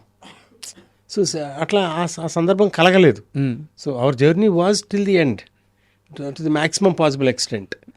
అంటే చాలామంది నాకు చెప్పిన మాట, మీకు ఇంటర్వ్యూ ప్రిపేర్ అవుతున్నప్పుడు చాలామంది నేను కనుక్కుంటూ చెప్పిన మాట, ఆయన నమ్మినంత విధంగా మనిషిని ఎవ్వరూ ఇండస్ట్రీలో నమ్మరు, ఒక్కసారి ఆయన దగ్గర కానీ లెక్క తేడా వస్తే ఆయన పెట్టినంత విధంగా దూరంగా ఎవరు బెటర్ అని చెప్పారు. సో ఇంకొకటి అండి, స్క్రిప్ట్ అనేది ఆఫీస్లో జరిగే వర్క్ అండి. అట్లాగే షూటింగ్ అయిపోయిన తర్వాత చూసుకునేది మన ఎడిటింగ్ టేబుల్లో అండి. ఇది దర్శకుడికి నాకు జరిగేది. నేను లొకేషన్కి వెళ్ళినప్పుడు ఏ రోజున కెమెరా దగ్గరికి వెళ్ళి కానీ ఇంకో విధంగా కానీ ఇంటర్ఫీర్ కాను. ఏం షాట్ పెట్టాడు, ఏం సీన్ ఎట్లా తీస్తున్నాడు, ఇట్స్ నాట్ మై జాబ్. నువ్వు నమ్మావు, ఆ డైరెక్టర్ నమ్మావు, ఆ కెమెరామన్ నమ్మావు. నీకు ఏదైనా ఇబ్బంది కలిగితే ఆఫీస్కి వచ్చిన తర్వాత ఇది మనం అనుకున్నది ఎట్లా కదా, ఇట్లా రాలేదేమో ఒకసారి చూసుకో అనే తత్వం నాది. But that occasion never rose. ఇంతవరకు నేను చేసిన ఏ సినిమాకి కూడా రీషూట్ చేసే సందర్భం కలగలేదు. Can you believe it? Super. It's not needed. ఏదైనా చిన్న అడ్జస్ట్మెంట్ ఏదైనా చేసుకుంటాం కానీ మేము రీషూట్ చేస్తున్నాం అనేది కూడా ఒక గొప్ప అయిపోయింది. అదేదో పాజిటివ్ థింగ్ లా చెప్పు. I don't blame that, but still okay, maybe I don't belong to the current trend. Ram గారి సినిమా ఎందుకంటే ప్రేమ అంటేనే ఒక సినిమా ఉంటుంది సార్. ఎస్ కరుణాకర్ గారు డైరెక్టర్. ఎస్ థియేటర్కి వెళ్ళి కూర్చున్నాను. Intermediate second year, degree first year, as ఈజ్గా కాలేజ్ ఎగ్గొట్టేసి థియేటర్లో కూర్చున్నాను. సినిమా స్టార్ట్ అయింది. ఆ తమన్నా ఫస్ట్ సీన్లు నడుస్తూ ఉన్నాయి. అమ్మాయిని చూస్తా, ఒక మంచి లవ్ స్టోరీ, ఒక పాట వస్తుంది, హీరో చనిపోతాడు, శవం దగ్గరికి పరిగెత్తుకుంటే వెళ్ళొద్ది, నేను నిన్ను చూడాలని గట్టిగా అరసద్ది, కెమెరా పైకి వెళ్ళంగానే ఓ మంచి సూపర్ బీజిఎంతో ఎందుకంటే ప్రేమ అంతా పడుద్ది. సార్ నిజం చెప్తున్నాను, ఆ 7 నిమిషాల సినిమా చూసి కరుణాకర్ మరో తొలి ప్రేమ తీస్తున్నాడని బలంగా నమ్మాను. సినిమా మొదలైన తర్వాత, పేర్లు పడ్డాక, సినిమా మొదలైనాక నేను మొదట చూసింది ఈ సినిమానేనా, ఆ ఎమోషన్ ఏది, ఆ ఫీల్ ఏది, ఎటువైపు వెళ్తుంది ఈ సినిమా అని నాకు అరగంటలోనే అర్థమైపోయింది. ఇన్ని సినిమాలు తీసిన శ్రవంతి రవికిషోర్ గారికి ఆ సినిమా ట్రీట్మెంట్ ఎక్కడో తేడా కొట్టేస్తుందని స్క్రిప్ట్ దశలో ఉన్నప్పుడు అర్థం కాలేదా? ఆ సినిమాకి మేము చేసిన పెద్ద పొరపాటు, ఆ సినిమా అంతగా ఆదరించకపోవడానికి కారణం నేను అనుకున్నది, వీళ్ళిద్దరి మధ్యన ఉన్న సంబంధం. అంటే రామ్ అండ్ తమన్నా వాళ్ళ అంత ముందు జన్మకు సంబంధించి జన్మల బంధం ఉంది వీళ్ళదని, అది తమిళ్ వెర్షన్ డబ్ చేసినప్పుడు షూట్ చేసి పెట్టాం. మగధీరాలో చెప్తారు రాజమౌళి గారు వాళ్ళ బ్యాక్, ఇది అప్పుడే ప్లాన్ చేసుకున్నాం. కోనా కూడా రాశాడు సీన్స్, ఇట్లా చేస్తే బాగుంటుందని. అంటే ఆడియన్స్కి this is not confine to this life, ఇది ఆఖరి జన్మ, ఇప్పుడు కనుక కలవకపోతే మనిషి కొన్ని 7 జన్మల్లో ఇప్పుడుతో అయిపోతుంది. సో ఇది బలంగా మనం ఎక్కించలేకపోయాం అక్కడ. ఆడియన్స్ పర్సెప్షన్ వేరేగా ఉండేది. Kona wrote it very beautifully, but we could not execute it. అంటే కరుణాకరన్ గారు అది అవసరం లేదని ఫీల్ అయ్యి, తప్పు జరిగిపోయిన తర్వాత తెలుస్తుంది మనకి. Okay, that could have saved అనేది to some extent I believe అండి. ఆ చిన్న ఇప్పుడైనా అంతేనండి, ఒక చిన్న పాయింట్ చాలు సేవ్ చేయడానికి కానీ, దాన్ని కింద పడేయడానికి కానీ. సో ఆ జాగ్రత్త మీరు అన్నారే, స్క్రిప్ట్ చదువుతున్నప్పుడు కానీ చేసేటప్పుడు కానీ ఇబ్బంది కలగలేదు, కానీ ఇది చెప్తే బాగుండేది అనుకుని చెప్పలేకపోవటం, దాని తక్కువ ఆదరించబడటానికి ఇవాళ కూడా that's appreciated by many people అండి. సార్ ఫర్ ఎగ్జాంపుల్ దాని శాటిలైట్ రైట్స్ మా టీవీ వాళ్ళు తీసుకున్నారు, అప్పుడు Maa TV, they are very happy with the viewing. ఇవాళ కూడా నాకు వాళ్ళ తరఫున ఎవరైనా మనుషులు కనబడితే ఏమండి చాలా బాగా ఉంటుందని మాకు, అంటే ఆ ఆడియన్స్కి రీచ్ అయ్యాను తప్పితే థియేటర్కల్ ఆడియన్స్కి రీచ్ కాలేదు. కరెక్ట్. మీరు అన్నట్టుగా మొదటి 7 నిమిషాలు అంత ఎక్స్ట్రాడినరీగా ఉండేటప్పటికి నాకు కూడా ఎంతో అద్భుతంగా నచ్చిన పాట అది. ఎన్నిసార్లు వినేవాడిను, ఎన్నిసార్లు చూసేవాడిను. నీ చూపులే ఇక ఆ తర్వాత నుంచి బహుశా ఆ పాట ఎక్కువ డ్యామేజ్ చేస్తుంది. సార్ మళ్ళీ ఇలాంటి సినిమానే గణేష్, జస్ట్ గణేష్ అనే ఒక సినిమా తీశారు. ఫస్ట్ హాఫ్ అంతా పిల్లల కామెడీ చాలా అద్భుతంగా ఉంటుంది. ఈ రోజు కూడా ఎప్పుడైనా రీఫ్రెష్ అవ్వాలంటే నేను చూసే అతి తక్కువ సినిమాల్లో గణేష్ కూడా ఉంటుంది ఫస్ట్ హాఫ్ అంతా. బట్ ఆ సినిమా ఎందుకు అసలు ఏం మేక్ చేయలేదు? కొన్ని ప్రశ్నలకు సమాధానాలు ఉండవండి. గణేష్ సినిమా చేసి చూసినప్పుడు కూడా ఈ సినిమా డిసప్పాయింట్ చేస్తాను అనుకోలే. మరి ఎక్కడో మనకు తెలియని ఆడియన్స్కి మాత్రమే తెలిసిందేదో ఉంటుంది. So we have to keep working, that's all. So they are not bad films as you said. ఇప్పుడు మీకు 2 సినిమాలు కూడా కమర్షియల్గా వైబుల్ కాలేదు. ఎందుకంటే ప్రేమంట గణేష్ అయినా మీరు గుర్తుపెట్టుకుని మీరు ప్రశ్న వేసినప్పుడు నేను సమాధానం ఉంది నాకు. We really love those 2 films. So ఎక్కడో కనెక్ట్ తగ్గింది కాబట్టి చూసిన ఆడియన్స్ సంఖ్య తగ్గింది. ఎక్కువ మంది చూస్తేనే కదా సంఖ్య. అవును అవును సార్. లాస్ట్ చాలా స్ట్రైట్ క్వశ్చన్ అడుగుతాను, ధైర్యం చేసి అడుగుతున్నాను ప్లీజ్. రామ్ గారి సినిమాలు చూసుకుంటే రెడ్ కానీ, ఉన్నది ఒకటే జిందగీ కానీ, నిన్నటికి నిన్న ఆంధ్ర కింగ్ కానీ సినిమాలన్నీ బాగున్నాయి సార్. ఆయన యాక్టింగ్ బాగుంది, ఆయన ఎనర్జీ బాగుంది, కథలు బాగుంటున్నాయి. బట్ ఆడియన్స్ థియేటర్స్కి రావట్లేదు. ఏం జరుగుతుంది సార్? ఉన్నది ఒకటే జిందగీ ఆడియన్స్ రాకుండా పోలేదండి. దానికి ఎవరు ఏ విధంగానూ నష్టపోలేదు. ఏ కోణంలో అయితే తీసామో అంతవరకు సక్సెస్. రెడ్ కూడా దానికి ఉన్న పరిమితులు ఉన్నాయి. ఆంధ్ర కింగ్ అనేది చాలా డిసప్పాయింట్ అయిన ఫ్యాక్టరీ. మీరు చెప్పినట్టుగా చాలా అద్భుతంగా వర్క్ చేశాడు Ram. He has really fell in. కొన్నిటి కారణాలు మనం చెప్పలేమంటాం చూసారా, ఎక్కడో ఆ డిస్కనెక్ట్ అయి ఉంటుంది ఆడియన్స్కి. I wish it was a great success, అంతవరకు చెప్పగలను. కానీ నేను ఆడియన్స్ మనం బ్లేమ్ చేయలేము. ఎక్కడో డిస్కనెక్ట్ అయ్యారా, లేకపోతే అంతగా ఆదరించకపోవడానికి కారణం ఆ కనెక్ట్ మిస్ అయ్యి ఉంటుంది ఎక్కడో. చాలా కొత్త పాయింట్. యా సినిమా చూసిన తర్వాత వన్ డే నన్ను హంట్ చేసింది. మిమ్మల్ని హాంట్ చేసింది. ఎక్కడ డిసప్పాయింట్ చేయడానికి అవకాశం లేదు. పాత్రికేయ మిత్రులందరూ కూడా, రివ్యూయర్స్ కూడా అందరూ పాజిటివ్గానే మాట్లాడారు దానికి సంబంధించి. రెవెన్యూ కూడా ఇంత తేడా ఉంటుందని అనిపించే సినిమా. అంత టాక్ బాగుండి ఇంతమంది పాజిటివ్గా రివ్యూ చేసిన సినిమా రెవెన్యూ ఎందుకు తగ్గింది? This cannot be answered. I don't think I can answer it.